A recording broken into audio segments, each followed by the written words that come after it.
Well, Bill, we're going to look at a video that interacts with some of your work, and there's some good friends who have commented on some of your teaching, some of your work. In the meantime, before we get into that, I want to know how the writing is going. Busy right Well, now doing systematic theology. yes, I'm working on my systematic philosophical theology. I'm on the doctrine of God, and I have now begun to actually write on divine simplicity. There was an enormous amount of literature just to be read, Kevin, on this subject. But now I am actually writing, and I have begun this section by looking at the biblical grounds for the doctrine of divine simplicity, and then looking at the doctrine historically and showing how different figures in the history of the church have actually held quite different doctrines of divine simplicity, so that it's something of a misnomer to speak of the doctrine of divine simplicity. Hmm. One should really speak of it in the plural. And the William Lane Craig Center. A few words you can say about that? Well, we are now to the stage where we are in private conversations with different educational institutions in negotiations to try to affiliate the center with one of these. And obviously, I can't disclose the content of those conversations, but we pray that something good will come out of at least one of them, and that we will find an institution that wants to affiliate with the center.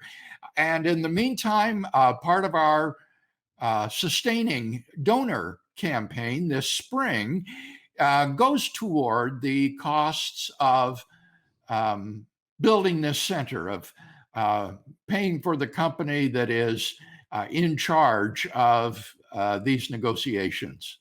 If anyone is interested in donating, please do, because this is going to reach future generations. And you can do that when you go to reasonablefaith.org. And Bill, I'm glad you mentioned divine simplicity because that's what we're going to talk about today. All right. And this is from a video from the podcast from Southern Evangelical Seminary in Charlotte. Adam Tucker and Dr. Brian Huffling are talking about divine simplicity, interacting with you. They mentioned a couple of things. First of all, they mentioned that you were on a panel discussion a while back discussing this topic, correct? Yes, that's right. I think Richard Howe was on that panel, who is a professor at Southern. Bill, another thing that they said, and we're going to try. This was a long video, so we've cut it down. Bear with us. We will go through these clips and then make sure that that everything is covered through them. But we have edited it down to get to the main thing. One of the things that they said was that the divine simplicity is important because it's it's an act of worship to contemplate the attributes of God.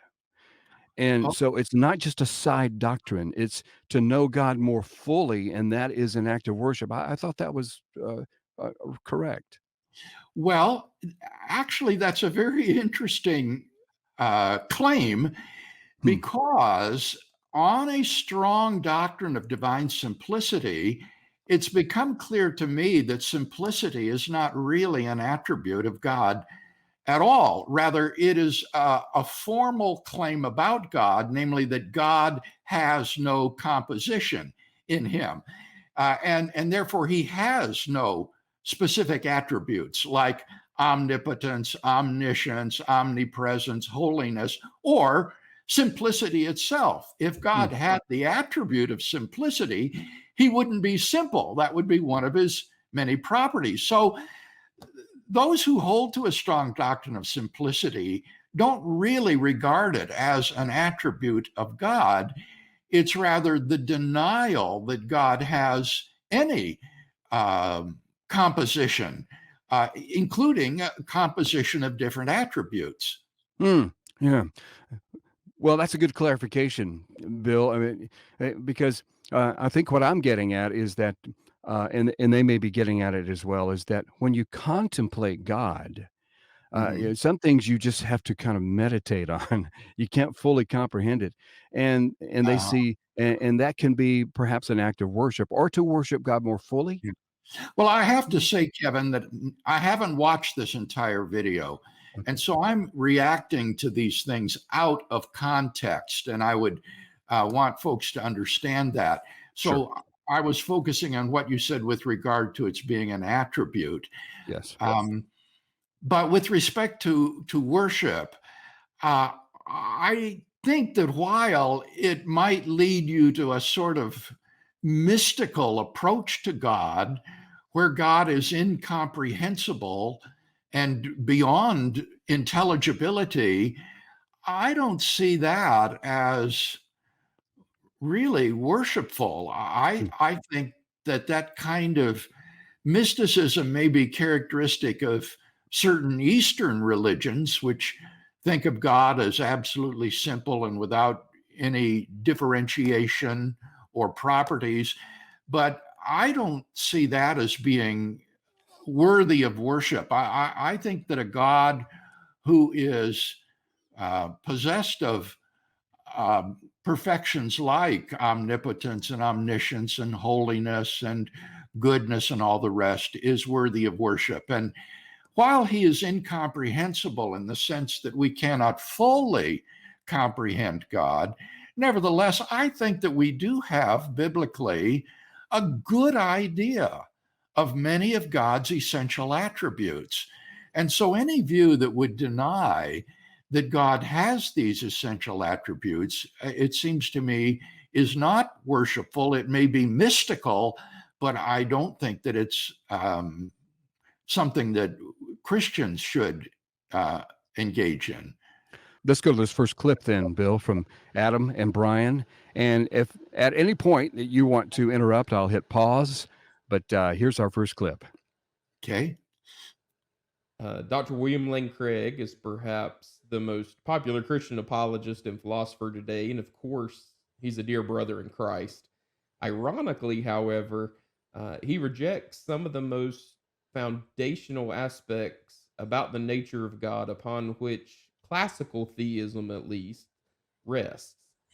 I want to comment on this label, classical theism, because that's a code word among the proponents of divine simplicity for Thomism, and we shouldn't be fooled by it.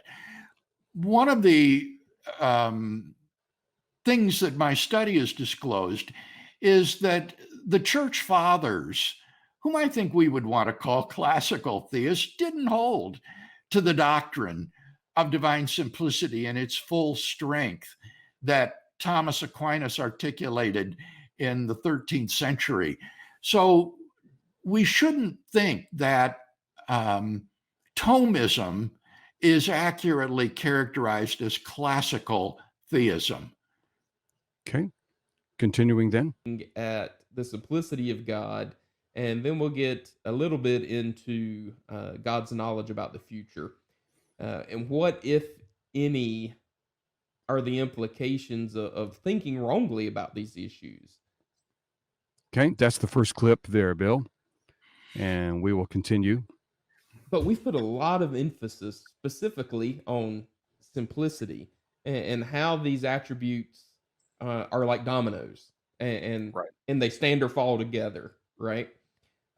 So if it's as important as we claim that it is, it seems odd that someone of Dr. William Lane Craig's stature would deny something like simplicity.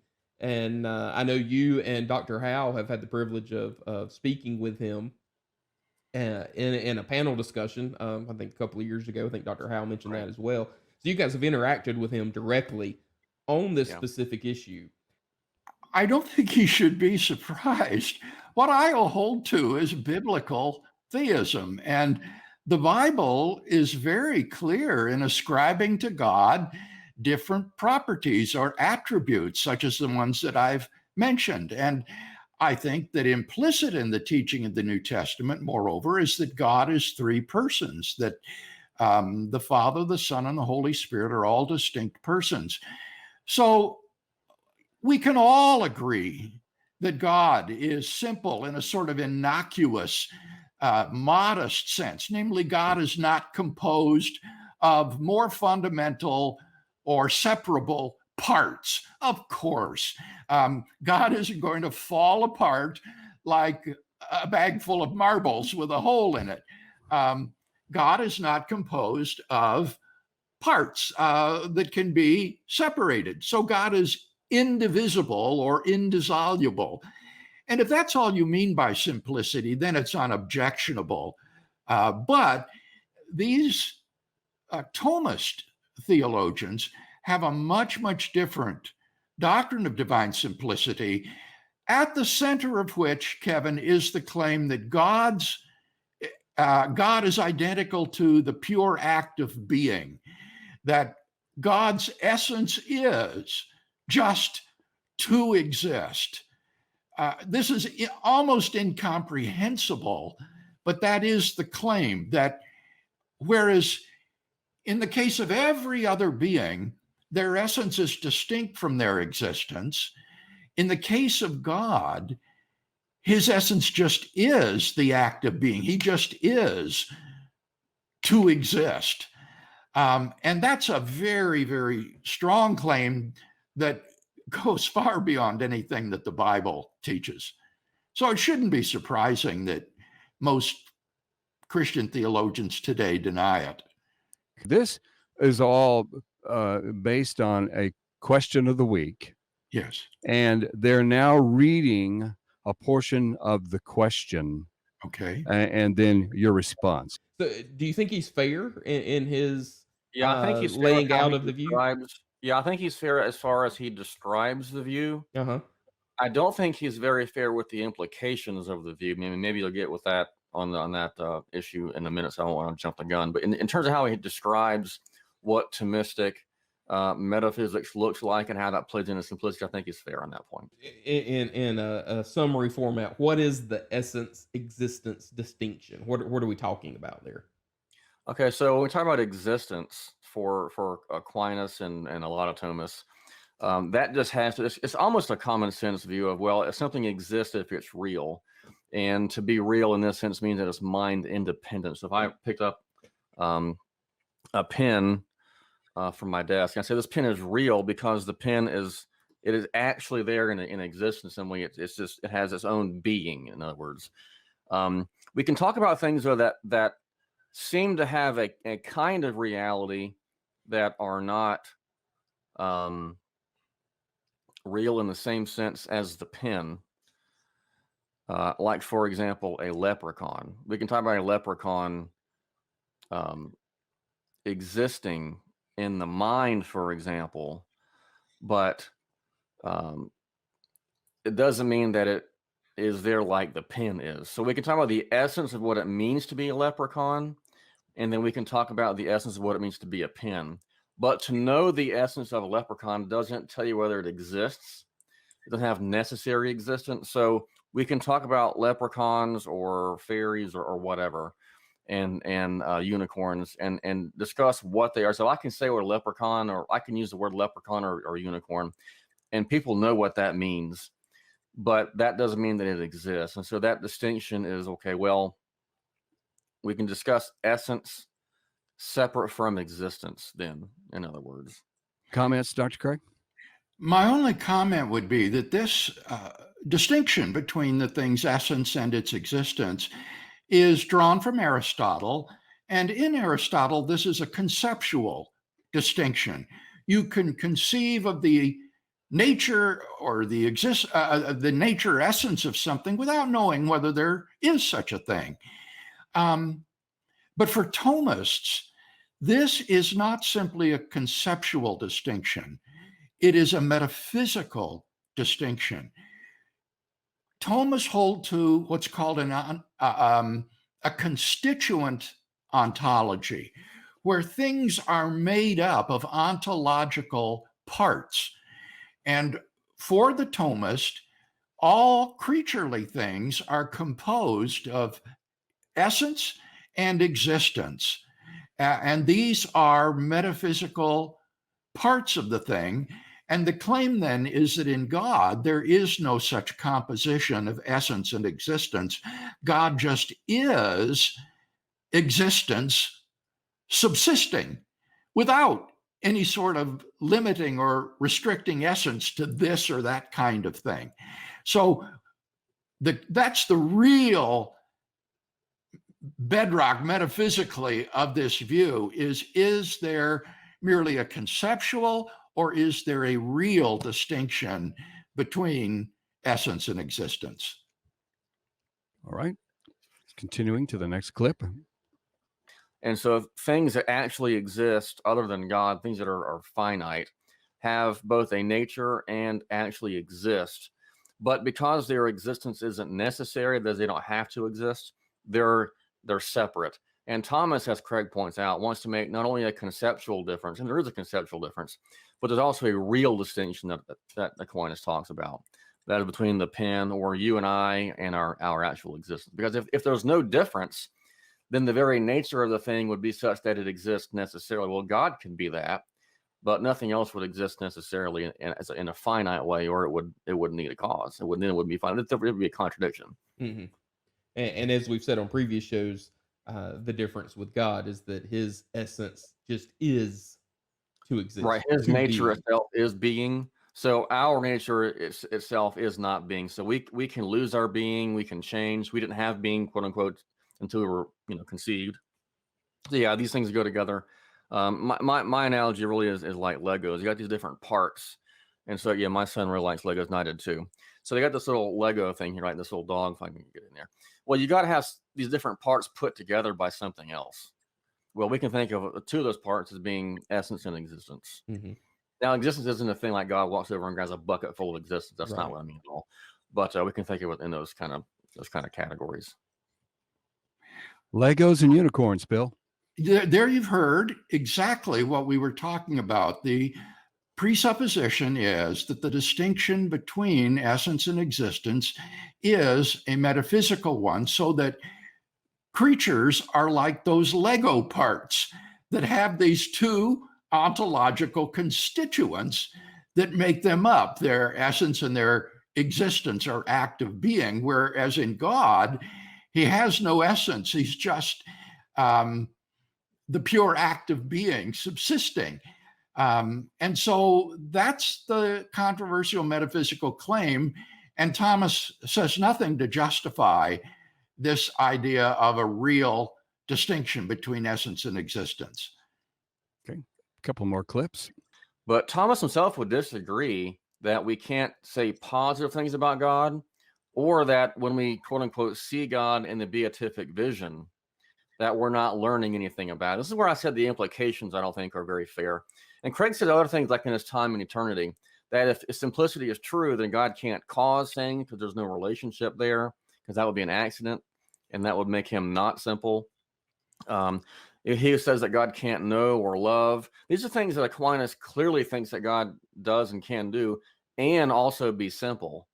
So there are a lot of things I agree with what Bill said there. For example, yeah, we are left with a great deal of agnosticism, and that's going to be the case, I think, with any view of God, because we're finite beings, and we're talking about an infinite being. Well, there's no way, even in principle, by definition, we're going to be able to understand an infinite being with our finite minds. So Tomism or no Tomism, simplicity or no simplicity, we're not going to be able to comprehend all of God. So at some point, in some way, there's going to be some level of agnosticism, which means we don't know everything there is to know about God, not about his existence, but about his nature. While I appreciate his candor, I think that the attempt to avoid the charge of agnosticism about God's nature by saying that we're all committed to a degree of agnosticism is completely overblown. I think that we have a good, accurate knowledge of many of God's essential properties, and therefore know what God is. But on Thomism, you cannot know what God is. You cannot know his nature, even in part. And there's a couple of reasons for this. One reason is that the way in which we grasp things like the pen that he mentioned or the unicorn, is that we grasp their essence and we understand their essential properties, what they are. But with God, you see, he doesn't have any essence other than his pure act of being, which is incomprehensible. It cannot be rationally grasped. And that's why all that's available would be that sort of mystical experience, which is non-cognitive. But I think on a biblical view of God, we do have an accurate, if incomplete, knowledge of God's nature, what he is like. And I think this is the most objectionable thing I find about Thomism is the profound agnosticism about who or what God is that it leads to. Now, in terms of the claim that God does not cause things, love things, or know things, that's not an objection. That's Thomism. That's what Thomas Aquinas affirms. You see, he says that God stands in no real relations to the world. And therefore, he is not related to things really as cause to effect, knower to known, lover to loved. Rather, these relations exist only in creatures. Thomas's paradoxical doctrine is that while creatures are effects of God, God is not the cause of creatures. While creatures are known by God, God does not know creatures. While creatures are beloved of God, God does not love creatures. These properties or relations exist only in the creatures themselves. And I think this is a paradoxical doctrine that is not only unbiblical, but incomprehensible. And it has a very, very negative consequence that is usually goes under the label, the modal collapse argument or objection. What is the modal collapse objection?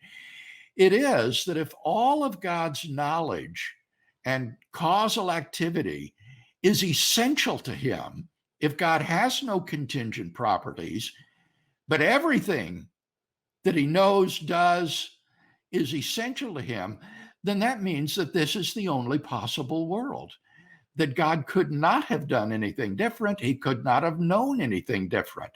And so, since God knows every true proposition, that means that every true proposition is necessarily true. There is no world, no possible world in which that proposition is false, because then God would have different knowledge than he does. And so this doctrine leads to a modal collapse that implies logical fatalism, that everything that happens necessarily. I do want to add one final thing, and it's a bit of an irony. I mentioned that Thomism holds to a constituent ontology, where things have metaphysical parts, and so they're composed. I reject a constituent ontology. I don't think there are such thing as metaphysical parts.